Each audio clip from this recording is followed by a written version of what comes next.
This is Heather Vickery with the Brave Files podcast, and you are listening to Pop Goes Your World. If you haven't already, subscribe on iTunes. And while you're there, please leave us a rating and review. And now it's time for our feature presentation. I'm Chris McBrien, and the pop culture from Generation X is everything to me. And I'm Derek Myers, and I'm here to educate Chris on the great pop culture of today's generation. Episode 197, Sicario Movie Review.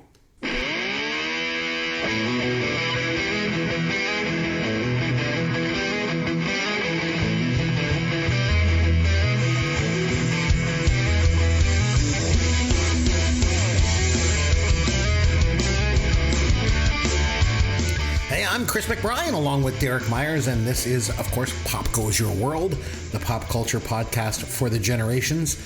Now, this week we're going to be reviewing the 2015 FBI border action film Sicario. But before we get to that, Derek, what is new in pop culture in your world, my friend? Hey, Chris. Hi. Well, I had only a little bit of time this week to take in some pop culture.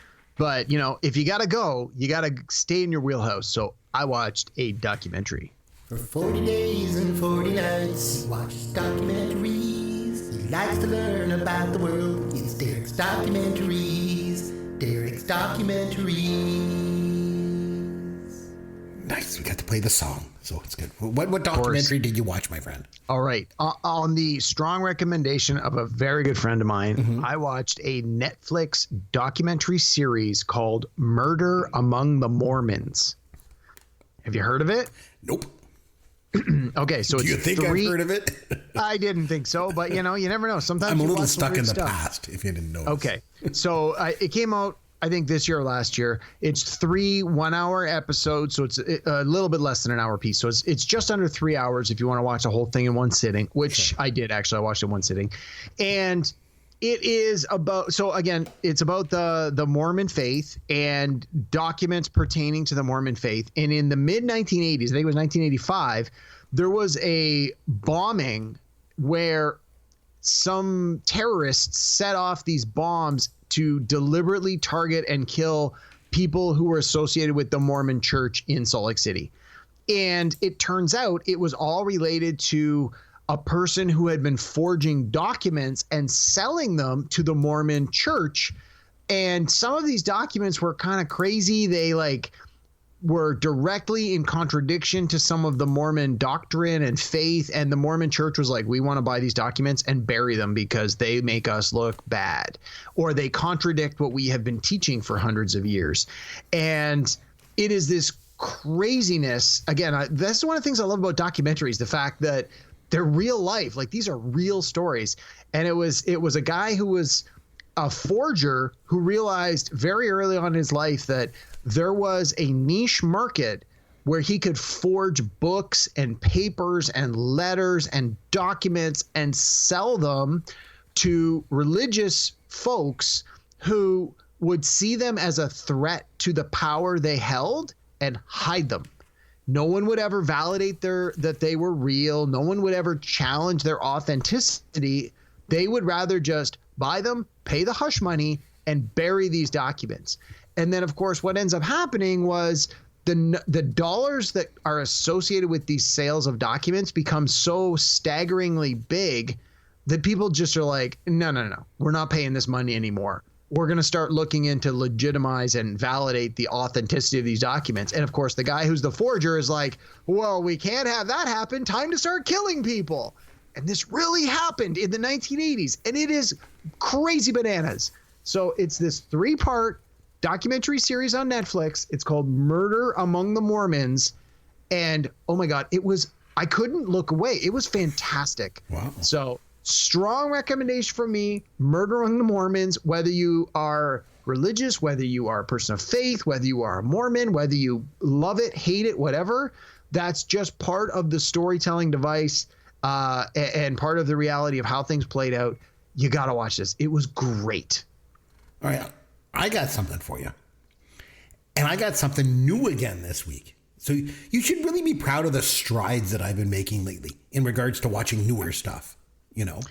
Well, that is in our mandate at the beginning of the podcast, right? I'm here to educate Chris on the great pop culture of today's generation. So I'm glad to see that I'm finally breaking through. So, Chris, what did you watch that was newer? Well, this is actually something that you originally suggested to me. So our format works. So I gave into the hype, and my wife and I started watching this new series on Netflix.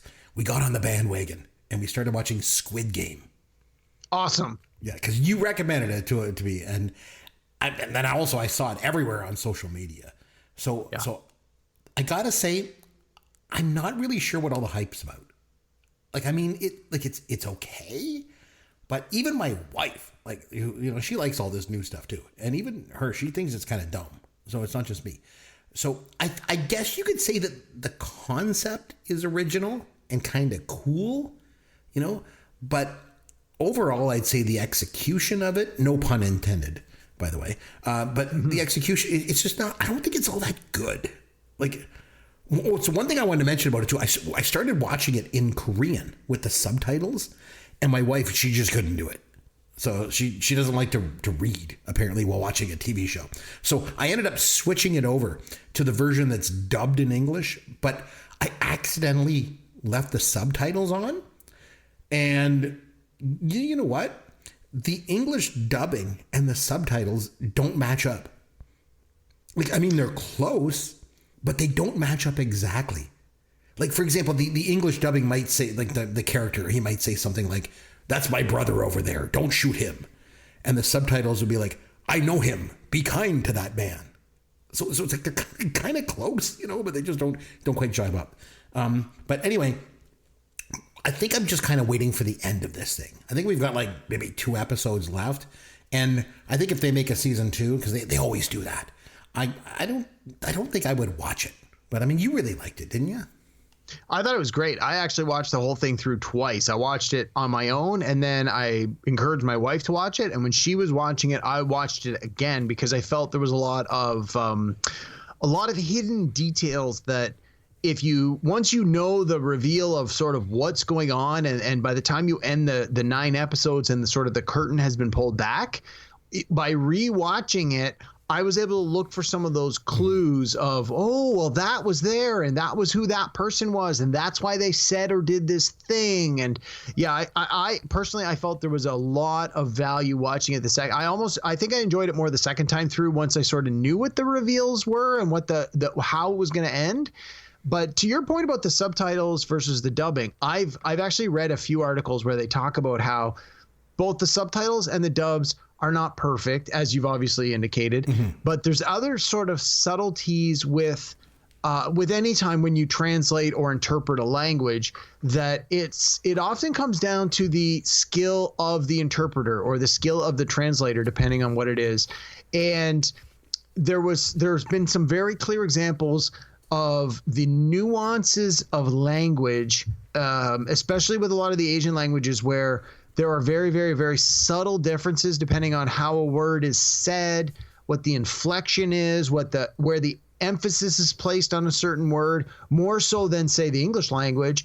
And so, like, one of the examples that they gave was in one of the scenes, a character has constantly been saying to a person the equivalent of "you are my friend, you are my friend, you are my friend," and then there's a more personalized version of that word where you're still saying "you're my friend," but it's more like "you are part of my family." It's a very subtle distinction, and apparently both the subtitles and the dubbing don't account for that differentiation.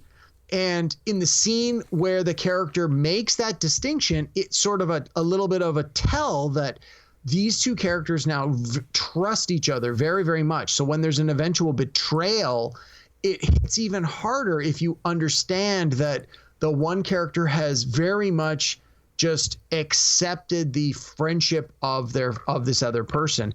And it's these very, very subtle nuances that the Korean language offers that unfortunately are not translated as accurately into English. But again, you get the general idea, but it's some of those little subtle points that have undergone a lot of criticism with this thing, Squid Game. But almost everybody I know has now watched it or started to watch it. I'd be shocked if they don't have a second season. It's been so phenomenally successful. And they, I mean, sort of spoiler, not spoiler, the end of it is set up in such a way that if they want to do a season 2, I think they've set it up pretty clearly that is possible. But I felt they did a very good job of tying up most, if not all, of the loose ends. Like, you don't feel, sometimes you watch something and you're like Empire Strikes Back. Empire Strikes Back ends, there has to be another movie. There were so many loose threads left. You're like, this can't possibly be the end of it. This Squid Game is nowhere near that open-ended. They very clearly didn't know when they made it if there would be a season 2. So they tied up the vast majority of the loose ends so that you would have a satisfactory ending.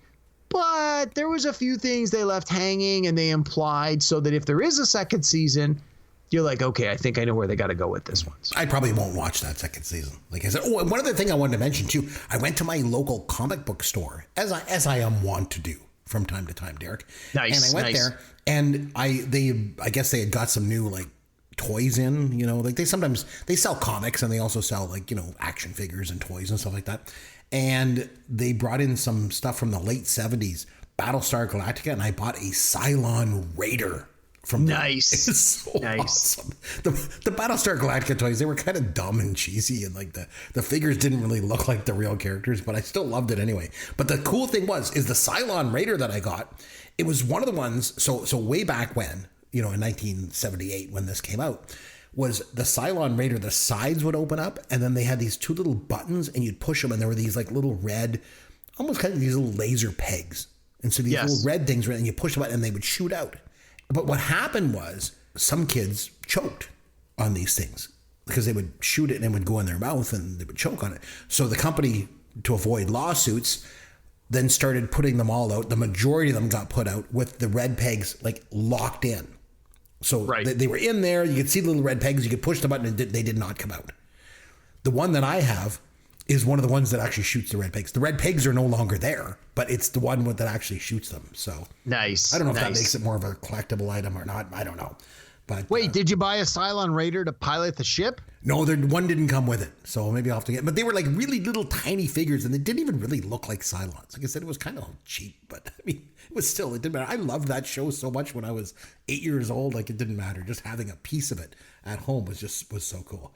So that's fantastic. You have to watch the remake they did I guess it's probably almost 10 years ago now. Yeah, it was very strong. It was very, very good. I mean, even just they launched it off with, I think it was a 4 or 6 hour mini series movie, and even just watch that. And if you don't like it, give up on it. But I think that's enough that would probably get you hooked. I think it ran 5 or 6 seasons. It was very, very strong. I don't know. I think the whole point of the reason why I liked the original one was there was a certain campiness to it in a way that I liked, and so to go a little bit more serious, wouldn't be good. So and speaking of going serious, I never like to go serious. So in that thing, here's your dad joke of the week.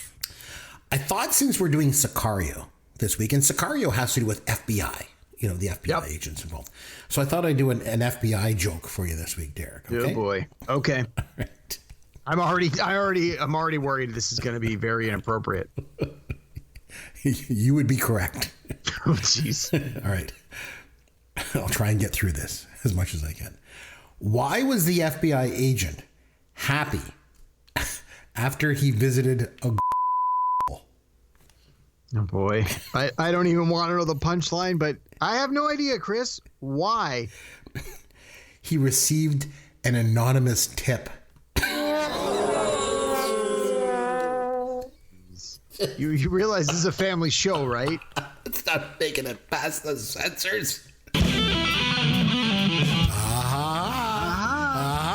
They have the Big Mac, and we have the Big Mick. He helped Gilligan get off the island. Oh, yeah, that guy. That guy. Joe Louis was 76 years old. Well, I know you used to work at the Chuck E. Cheese, right? What is that, real velvet? Just let yourself. Oh, that boy is good. That boy can sing. That could work. Sexual chocolate. Oh, I've heard those lines before. What do you know from Funny?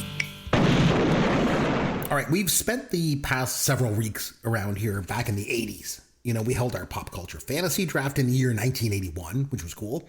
We reviewed For Your Eyes Only and Escape from New York. And then last week we gave our top 5 list of movies that we watched way, way too young. They were all 80s movies pretty much. And most of those were 80s movies, yeah.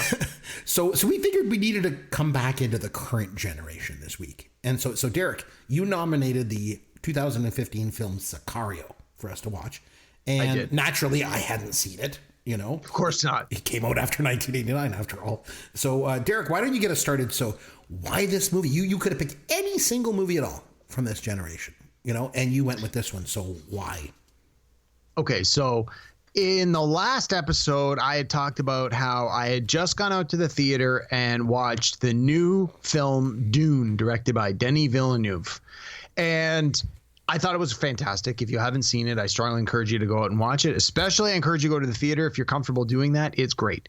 So in order to keep in that same theme, I wanted to bring another Denis Villeneuve movie to the podcast. Now, we've already done Arrival, which is one of, I think it's probably, well, maybe not his, I think Dune is probably his best, but I think Arrival is strong from him as well. I know you didn't really care for it. We did it on a previous podcast. We won't rehash all that. So I wanted to revisit something else he had done, you know, a little more recently.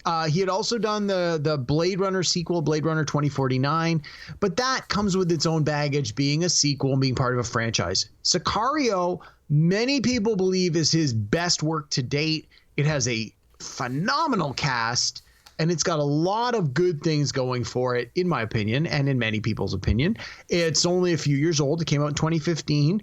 It was popular enough and got enough and earned enough money that they made a sequel. Of course, the sequel wasn't directed by Denis Villeneuve, but it had featured some of the same characters. And so I thought, well, you know what? This was a good pick to stay in that Denis Villeneuve wheelhouse. I love that Emily Blunt is the main character. She's a strong female protagonist. She takes no crap. She's an FBI agent. She's the first through the door. I mean, we don't have enough of these movies in the 80s where the women kick ass and take names. And this is definitely a movie where, you know, despite the fact that she's sort of thrown in the deep end with a bunch of people she doesn't know, it's clear that she can hold her own when she needs to. And in many cases, in many scenes in this movie, she does. So I thought, you know what, let's revisit it. Now, in all fairness, I hadn't seen this movie since 2015. So it's been 5 or 6 years. I didn't see it in the theater, but I saw it right after it came, like as soon as it came on home video. That's the first time I saw it, was in my home theater on Blu-ray. And I remembered enjoying it immensely. And I remember enjoying the sequel a lot too.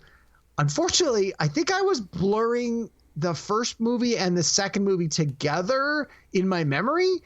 So that is something we'll talk about as we move forward. But I wanted you to watch this in part because it was a Denis Villeneuve movie, in part because it was a newer film, in part because it had great actors providing great performances. And I'm hoping that you at least enjoyed it. But, you know, given that it came out after 1989, I expect there will be some resistance and some pushback. But we've got another 30 minutes to talk about that. So, you know, anyway, that was why I recommended it. I would say, like most of the films that you recommend, for me, you know, it was okay. You know, I don't think it was anything overly special, but I will say it was pretty stylistic. So I guess that was pretty cool. And that was a big part of why I recommended it, is Denis Villeneuve has a certain style to his direction. And I think that in the years to come, we're going to see a lot more from him. And like I said, a lot of critics believe that this is his apex based on what he's put out so far, pre-Dune. I think years to come, Dune will certainly be among his best work. But if you ask a lot of fans right now, a lot of critics, what is Denis Villeneuve's best movie as a director? Most of them, 90% of them, are going to give you this movie as their answer. Yeah, I think, to quote Randy Jackson from American Idol, it was just okay for me, dog. You know, it was okay. It was directed, like you said, by Denis Villeneuve, and he's French Canadian. He's from Trois Rivières, which is pretty cool. It stars Emily Blunt, Josh Brolin, Benicio del Toro. Had a budget of $30 million. It made $46 million at the domestic U.S. box office, and that placed it 62nd in 2015. It finished just behind some movie called Jupiter Ascending and Poltergeist. Oh, I've seen that one. Poltergeist. What the hell? Did they make a remake of Poltergeist? I guess so. Let me tell you, Jupiter Ascending was pretty terrible. It had Channing Tatum and the girl from that 70s show, the hot one. I can't remember her name right now. I'm sorry. The girl. Mina Kunis. Oh, okay. Yeah. But Poltergeist, what the hell? I can't believe they remade that movie. Jesus. So the top 5 at the box office that year were Jurassic World, finished number 1. Star Wars, The Force Awakens, finished second. That only because it came out like right just before Christmas. But even it came out on December 18th. It still grossed $651 million before the end of the year. Yeah, Went on that's to a pretty gross almost penny. $1 billion, like crazy. Yep. Then there's Avengers: Age of Ultron, Inside Out, Furious 7. Furious 7. I like how they've just given up on movie titles in sequels at this point. Mm-hmm. Like it goes from the Fast and the Furious to Fast and Furious, and then just a Fast and Furious 2, and then it's like Furious 7. Like, I don't know. It's so stupid. But anyway, you mentioned the cast in this film, and I think it's important to talk about them. Emily Blunt. I don't really, at least going into this, I didn't really know much about her. I haven't seen her in a lot of movies.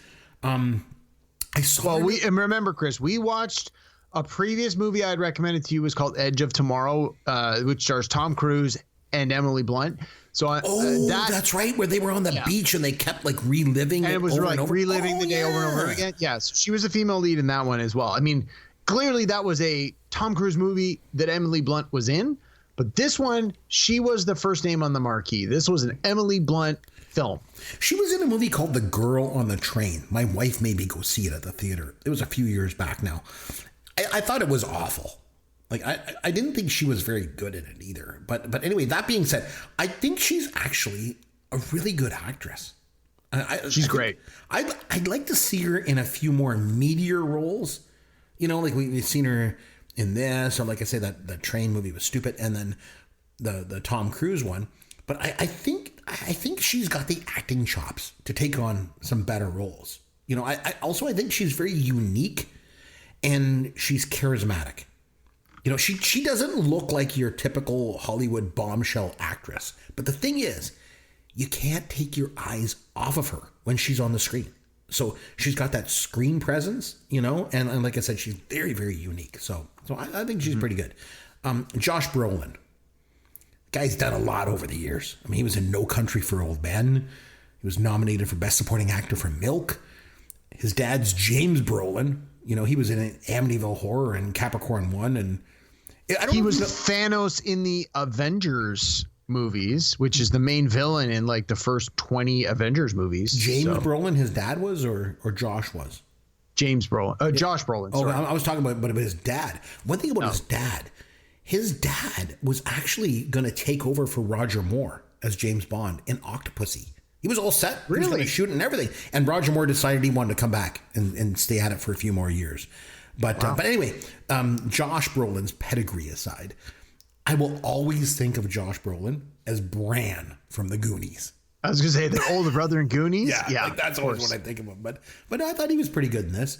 And then Benicio del Toro, been nominated for 2 Oscars. 2003, he was nominated for 21 Grams, and then he won the Academy Award for Best Supporting Actor in 2000 for Traffic. Traffic, yeah. And he was in, I believe, he was in one of those Marvel movies that you made me watch. He was in Guardians of the Galaxy, and he appeared, I think, in a couple other ones in a supporting role as the same character. Yeah. Benicio del Toro is one of those guys that it's like, he usually doesn't have a big role, but when he's on screen, you just can't help but admire his talent. Like, this guy is a real deal.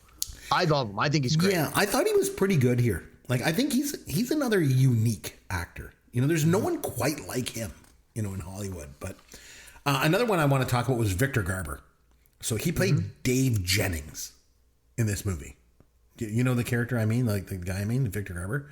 Yeah, he was the guy from Alias, right? Yeah, he's Canadian, right? He's Canadian, isn't he? Yeah. So back in the 70s, he was in a stage production of Godspell in Toronto. And the thing was, back then, everyone who was anyone back in the up-and-coming acting scene in Toronto, they all wanted to be in Godspell.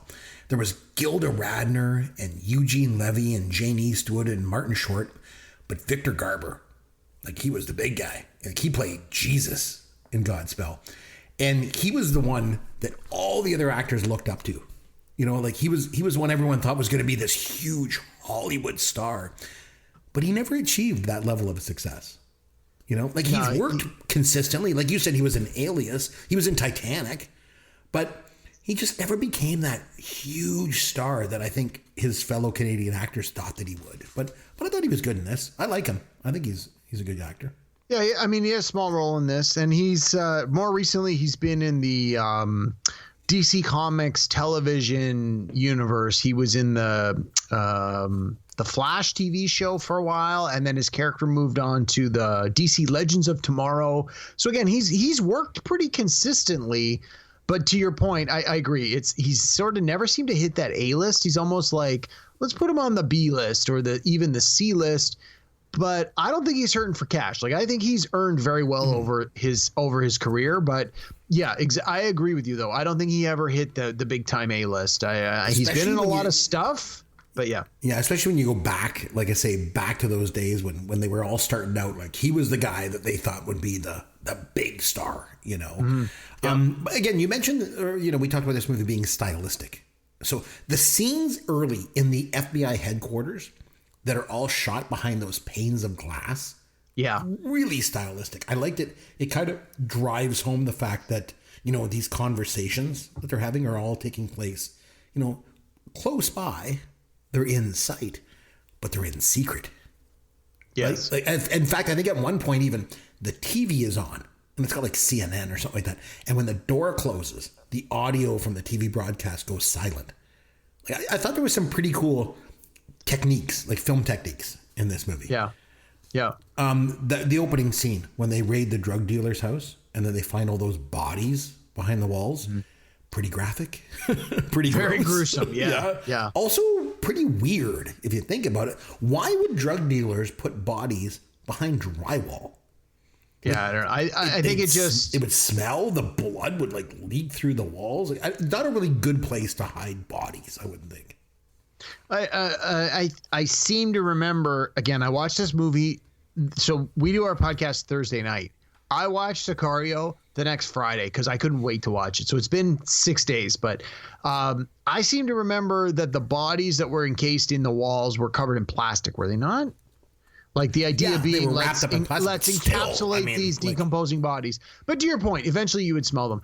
But I think that whole scene just went to illustrate the brutality of the cartel, the people associated with the cartels, the fact that they would, right? Yeah, they don't put up with any crap. They will go to these great lengths to outright murder, torture, and kill anybody who stands in their way.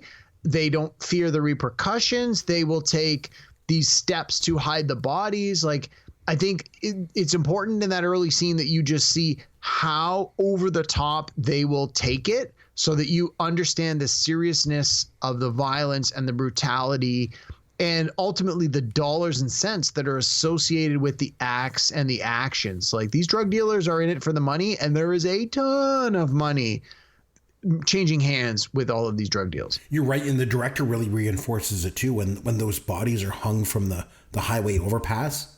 Again, like really graphic, really gross. And the idea, like you said, is it lets you know these drug dealers, they're ruthless, they're inhuman monsters, right? Absolutely. It really sort of sets up the movie too, if you think about it, because it gives you a sense of what these guys are up against, in terms of a foe, right? Well, and they even in the dialogue, like in the first 20 or 30 minutes when they're back in the FBI headquarters and they ask Emily Blunt's character, like, do you want to be a part of this special task force? And she starts to realize, like, they're going to maybe do things that are that'll cause them to blur the lines between like legal versus illegal and good and bad. And I think it might even be Victor Garber's character. I honestly don't remember, where he says something like, look, you made so many busts in the last year that it doubled what you did the year before. Do you feel that you've made a difference? And she's like, well, no, not really. And it's like, well, you're putting in all that work and all that effort and you're not seeing you're not even moving the dial a tiny bit. If you join this task force, you can really affect the people that are the cause of the problem.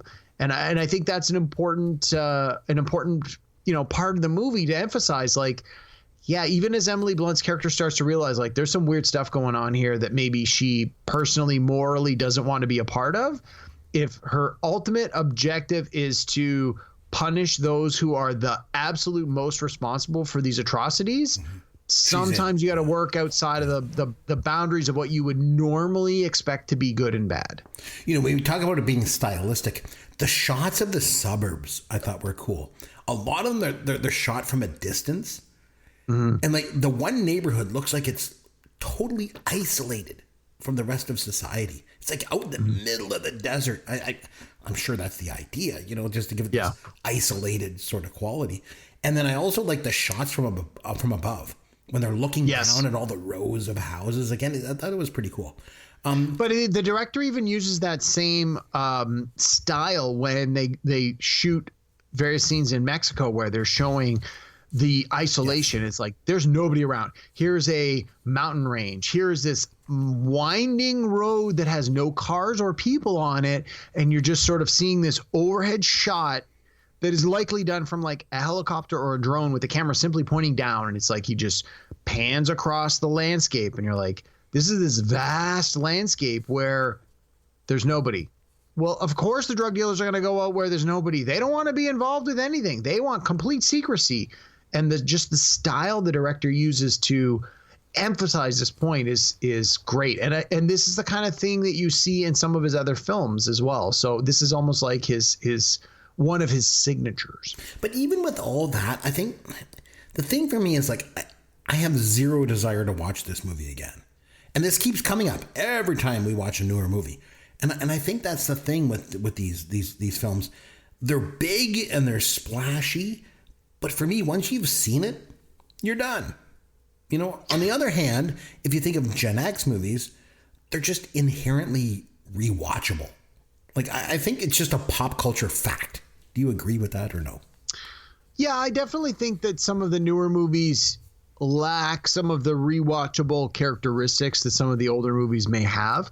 But let me ask you this. So we said on the outset, this is Sicario. There is a sequel to this movie. It's called Sicario: Day of the Soldado. It came out a couple of years later, and it features the characters played by Josh Brolin and Benicio del Toro. Now, knowing you haven't seen that, because I know it came out after 1989, now that you've seen this movie, is knowing there's a sequel that features those two characters and the kind of things you see them do in this movie, would that appeal to you enough to want to watch a sequel as opposed to rewatching this if you knew that you could watch this sequel?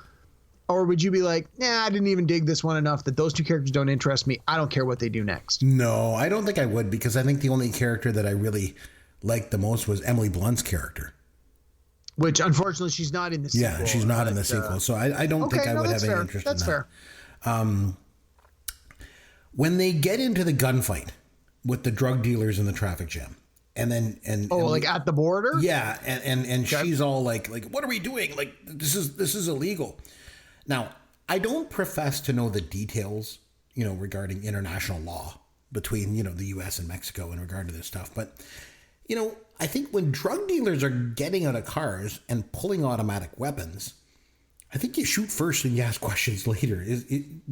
So is what they're doing illegal? Well, I mean, at one point, again, you have to rely on the characters in the movie to tell you what is and isn't legal. So I think one of the characters even says, if they shoot at us, we can shoot back. Otherwise, don't shoot. And likewise, if until they get out of their cars, we are not to get out of our cars. So again, I got to assume that the people who are providing that direction in the course of the script know what they're talking about and follow some sort of legality. And whether or not that is actually legal, whether or not this is actually the way things would play out, I have no idea. But in the context of this film, those are the rules that are presented, and those are the rules that our quote unquote heroes follow. So I just got to assume that they're doing the right thing as it's presented to us as the film going audience. Yeah, sure. Her character, I think, likens it to being a soldier, and she's worried about starting a war. I guess maybe the issue is, like, you know, they're in Mexico, not in the United States. So although there was Mexican police there with them, I guess, you know, the FBI agents pulled the trigger more than once. So I guess they were directly responsible for deaths on foreign soil. I guess that would probably be the issue. Well, I think again, I don't know for certain because I'm some of the details a little blurry. The movie's a little long. Was that the only actual quote unquote FBI agent is Emily Blunt, and a federal agent from the U.S. can only act within the U.S. borders because that's their mandate. But the other characters all represent, say, something like CIA, which is international. Right. So those characters can take the actions that we see them doing, and some of them are like third-party contractors and things that you see a lot of the more current media use. Things like in Afghanistan, you see these third-party mercenaries that work under the contracts of the U.S. government. Like that was sort of more my idea of how everybody else was. They were capable and legally allowed to act on foreign soil. It was more the FBI agent that she presented. It's like, when can she, as an FBI federal U.S. agent, take action? And I think that's what the whole thing of, you don't shoot at them unless they shoot at you first. And sure enough, that's exactly what happens. They shoot at her, and that's when she acts. She doesn't leave the car until they literally shoot out the window and shoot at her, and then she takes action to defend herself. It's not to say all the other people follow those same rules, but those are the rules we see her follow. I have a question for you. Right after that scene, they get this Mexican guy, and they take him into like this interrogation room. And Benicio del Toro kind of like is like pushing up against him. Mm-hmm. And then they imply that he does something to him, but I'm not sure what the hell happened in that scene. I think it's best left to your imagination. It's something that he's able to interrogate him in some way that has him spill the beans. And again, this is why the characters of Benicio del Toro and Josh Brolin are used in the sequel, because it's like, you see them doing some things in this movie that you're like, oh, okay, they clearly have like a shorthand. There's clearly rules they are willing to bend and break to get the outcome they want. And obviously, the people that finance movies felt these two characters have enough on-screen presence that we can do a sequel that features these two guys. And it's those kinds of actions that are fleshed out a little more in the sequel. There's one scene, too, where Emily Blunt is, like, looking through all these FBI photos of dead bodies. What do you think? Any chances those were real? I mean, like, I doubt it, but, I mean, they just looked so real. I kept thinking they might be real photos of, like, drug-related deaths. They, like, had, like, bodies laying all over the streets and stuff like that.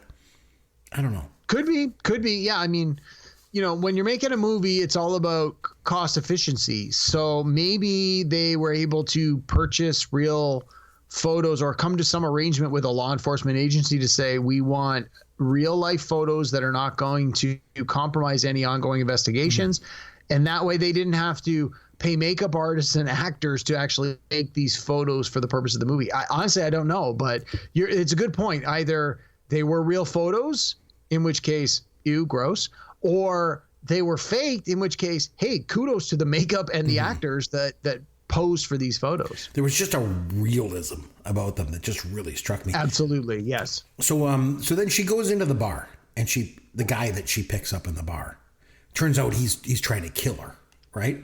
I recognize him right away. He was in The Walking Dead. Yeah, Shane in The Walking Dead. Yeah. He also played the Punisher in the Marvel Netflix series, Daredevil and the Punisher. Oh, right. Okay. Yeah, no, and then I thought it was interesting. Like, she sees the money clip, right? She knows, he's with the drug. Well, she sees the rubber bands, right? They put around the money. Yeah. Blue and purple or whatever it is, the blue and pink rubber bands. Yeah. And again, the movie was stylistic. So there's that whole tunnel scene with the night vision goggles. And there was these two different views incorporated into that whole sequence, which I thought was kind of cool. There was the film negative shots. And then there was the whole green night vision view.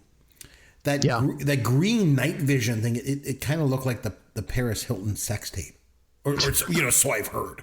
I wouldn't know. I've seen it. Of course not. We hear. Don't worry, Chris. Your wife does all this as a podcast. You're safe. Just hear about these things. Okay, so this movie was nominated for 3 Oscars. It was nominated for Best Cinematography, was one of them.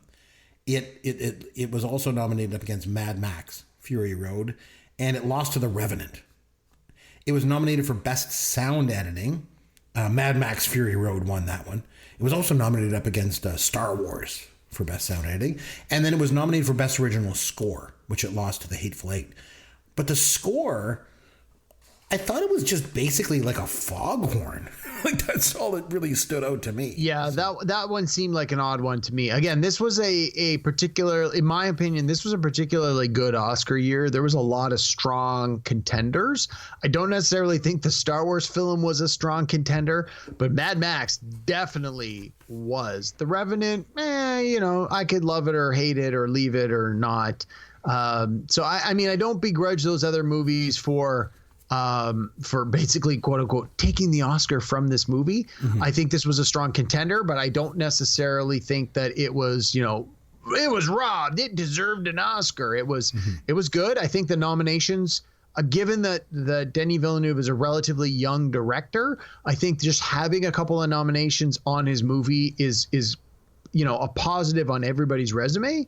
But I don't feel that it was robbed of something it duly deserved based on my rewatch of this film. And Best Original Score, you mentioned it was a good year for movies in terms of critically acclaimed movies at the Oscars. But for Best Original Score, that wasn't the case because Hateful Eight won, but it was up against Sicario and Star Wars: The Force Awakens, which that was a great score in 1977. Yeah. And then Bridge of Spies and Carol. I don't even know what the hell those movies are. Womp womp.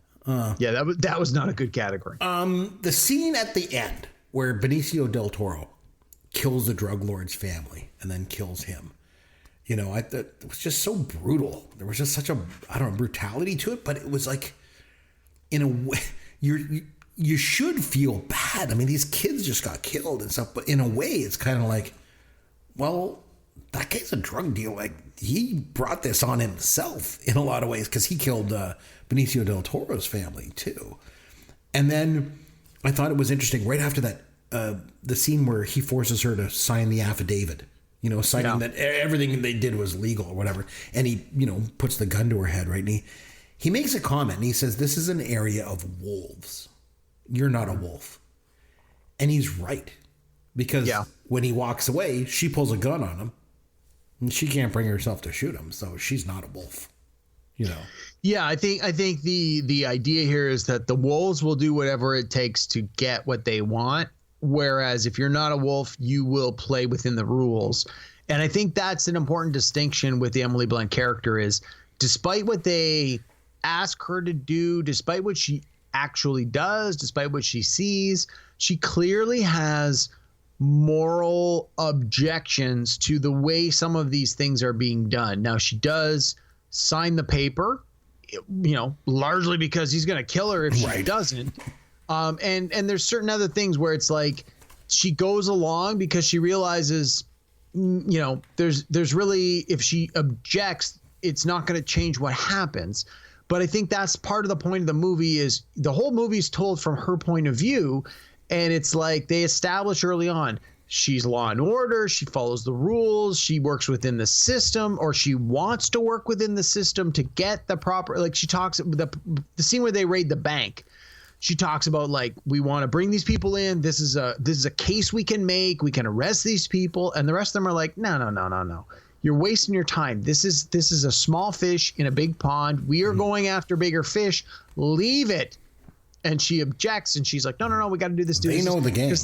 Yeah, exactly. And I think that's part of the point of the movie is, you can play within the rules, but maybe if you don't understand the complexity of the game, the rules as you understand them don't apply to everybody. And these other guys are saying like, we do understand the rules of the bigger game and we are willing to take the steps. Benicio del Toro's character is willing to kill children and women, the family of the drug lord as a part of the objective to hamper or stop some of the drug trade. And it's like, those are clearly not actions Emily Blunt's character would ever take, given her understanding and familiarity and what she will and will not do. And I think that's a big part of what this movie sort of presents is, there are bigger issues out there. Yeah, you could play within your little sandbox and do your little thing, but once you sort of open your eyes and see the bigger world, are you willing to break some of the rules as you understand them? Are you willing to take some of those bigger steps even if they're outside of the law or outside of the rules as you understand them, for the greater good. And it doesn't seem like she is. She's like, you know. Yeah, and you really bring up a good point, because there's so much going on in the movie in terms of, you know, what's happening, even the motivations of that scene alone. Yes. It's not just, part of it is to end the drug trade, but there's also revenge. You know, what's going on in that scene. So, and then the final scene when the dead cop's kid waits for him to come home, you know, and so him and the mom they go out to the soccer, and then you hear all that gunfire in the distance. It just starts all over again, you know, which I think very stylistic. I think, but I thought it was okay. I thought it was good, you know, but I wouldn't watch it again. But you know, it was okay. It was okay. Okay. So, well, give it a score out of 10. What would you think? I'd probably give it maybe like a 6 or a 7. Yeah, that's sort of where I felt. I gave it probably a 7, a solid 7. And honestly, when I watched this, it had been a few years, but I think I was blurring the lines of this film and the sequel. And I think once I rewatched this, I thought, as much as I did like this, I think I remember liking the sequel a lot more. And when I was watching this one, I was expecting certain scenes and certain events to happen. And when they didn't happen, I thought to myself, well, that must have happened in the sequel. You know what? I think I'm going to have to rewatch the sequel, because I think I like that more. But I didn't want to rewatch the sequel until we did this podcast. So between this week and next week, I will rewatch the sequel to this, because I now want to, because I want to remember, well, I seem to remember XYZ happened, and that didn't happen in this film. So anyway, it is what it is. One of the things about the sequel, again, to this movie, I haven't seen it or whatever, but I just, that stands out in my mind. I remember a couple of years ago, the former president of the United States, you know, trying to drum up all this fear amongst, you know, his base with people at the border. He was like, you know, this Mexican caravans coming into the United States, and they're taking women and they're taping them up and they're throwing them in the backseat of cars. And they're like, actually, that was Sicario 2. Yeah. You know, but anyway. So, all right, time now for some Fun with Caveman. All right, my friend. So this movie prominently featured the FBI, as you know. Yes, it did. So I'm going to ask you trivia questions about other movies that feature the FBI. Okay. All right. Okay. Kind of interesting. This should be good. So catch me if you can, Derek. You had us watch that movie just a few episodes ago here on the podcast. Yeah. I just re-listened to that podcast today. Oh, there you go. So you're going to remember this. In that movie, Frank Abagnale Jr. takes FBI agents on this wild goose chase right across the country. But when it's all said and done, he ends up on a game show telling his story. So, Derek, what game show did Frank Abagnale Jr. appear on in the opening of the film? I believe that was To Tell the Truth. You're a trivia master around here. Well, that's honestly, Chris, that's only because I like to re-listen to our old shows, but I like to give them a few weeks so they don't just remind me of what we just did a few days ago. So I literally listened to that one today, and it was like, I have a question for you then, like outside of trivia. Why do you like to listen to our old shows? Does it help you make you a better podcaster? Like, do you listen to it? Like, why? Partly, I want to hear how the production value of our show plays out. I want to. How does it play out? Pretty good. Yeah, well, some shows are better than others. Let's be honest. And I mean, in all fairness, partly I just, you know, it's ego. I want to hear myself talk. Okay. But I also want to, like, I love re-listening to the trivia, because even though it's only a few weeks old, sometimes it's like, oh my God, I still don't remember that answer. So sometimes you're saying the production values aren't very good. So we have to blame our producer, Sloth, the guy that we keep chained up in the basement that has to do all this editing. We have to blame him for that. So, well, I mean, for the most part, it's pretty good. I mean, I think we passed the sniff test on most weeks. Yeah. Okay. Another question. This 1986 movie starring Arnold Schwarzenegger as a former FBI agent was originally titled "Let's Make a Deal." Derek, can you name the movie? I think this is one that I actually just watched a few weeks ago, and it was called Raw Deal. Again, you're the trivia guy. Okay. Nice. So now Schwarzenegger wasn't the only action movie star to portray a former FBI agent. Dwayne "The Rock" Johnson also played a former FBI agent trying to rescue his family from a high-rise building in 2018 Skyscraper. Yeah, that was a great movie. It was a lot of fun. What Canadian actress played his wife? Oh, that was the girl from Scream. It was Neve Campbell. Yes. I remember when I was a young actor in Toronto back in the day, and my roommate at the time was doing this show called Catwalk or something like that with her. And I don't know, we went to this party and she was there. Okay, so this 1988 movie starring Robert De Niro and the late, great Charles Grodin is about a bounty hunter and an accountant working with the FBI to bring down a mob boss. Can you name the film? Midnight Run. All right, we're going to go back. I've never seen it. Never It's seen so good. It's so good. Is that the movie that had the guy from Beverly Hills Cop that played Taggart? Yeah, I think he was in that movie if I remember correctly. Okay. I think I saw like the first 15 or 20 minutes of that and went, this is dumb. And I just turned it remember off. Charles Grodin was so good. Okay, so we're going to go back to 1975. Okay. Oh boy. And so this 1975 movie is about a man named Sonny who robs a bank in order to pay for his lover's sex change operation. However, things go wrong and Sonny finds himself in a hostage situation and in a standoff with the FBI. Can you name the film, Derek? Did it star Al Pacino? Maybe. I have not seen it, but I believe it was called Dog Day Afternoon. Very good. Yes, it was Dog Day Afternoon. Great film. Okay, this 1991 cult film features a storyline involving undercover FBI agents, bank robbers, and surfing. And it was promoted with the tagline of 100% pure adrenaline. Can you name the film? Sorry, what was the year again? 1991. Was Kate Bigelow the director? Yes, she was. It was Point Break then. Yes, with Keanu Reeves and Patrick Swayze. Okay, very good. That movie's a lot of fun. I rewatched that like within the last year, and it was way better than I expected it to be. Mm-hmm. Okay, this 2000 crime comedy featured Martin Lawrence as an FBI agent who goes undercover as a grandmother, who then falls in love with his granddaughter. That would be Big Mama's House. How the hell do you know that? Okay. And if that wasn't enough, I'm fairly certain they made Big Mama's House 2, because one Big Mama isn't enough. You need Big Mama's House 2. Of course. All right. In this 1997 film, directed by world-renowned Hong Kong director John Woo, Derek, an FBI agent undergoes facial transplant surgery to assume the identity of a criminal mastermind. Yep.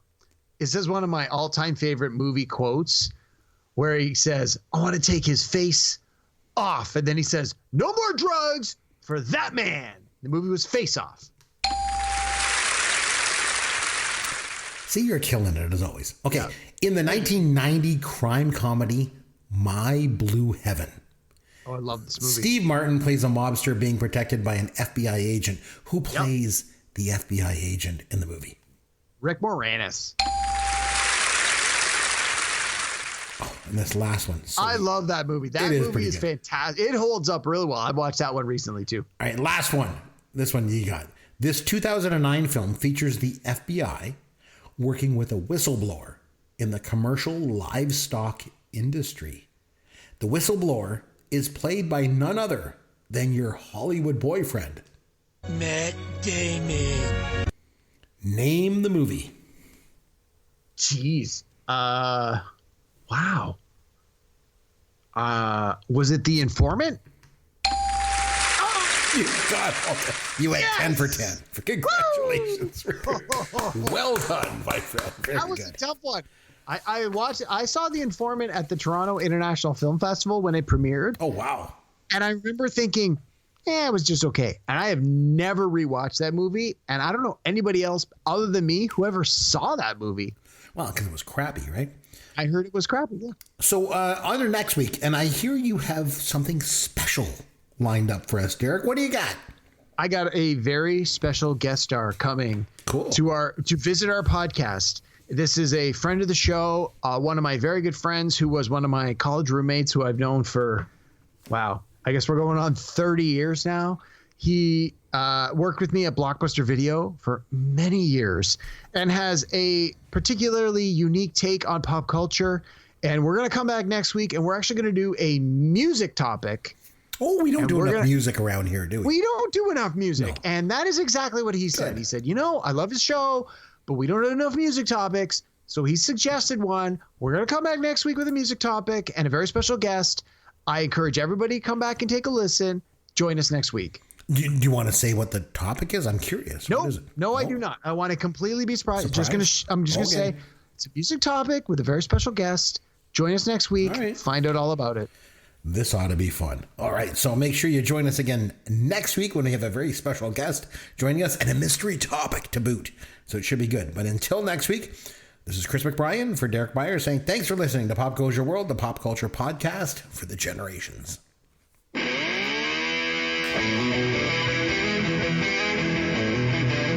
Thanks for listening to Pop Goes Your World. You can contact Chris and Derek at popgoesyourworld.com. Please take a minute and review the podcast on iTunes or wherever you download and listen to the show.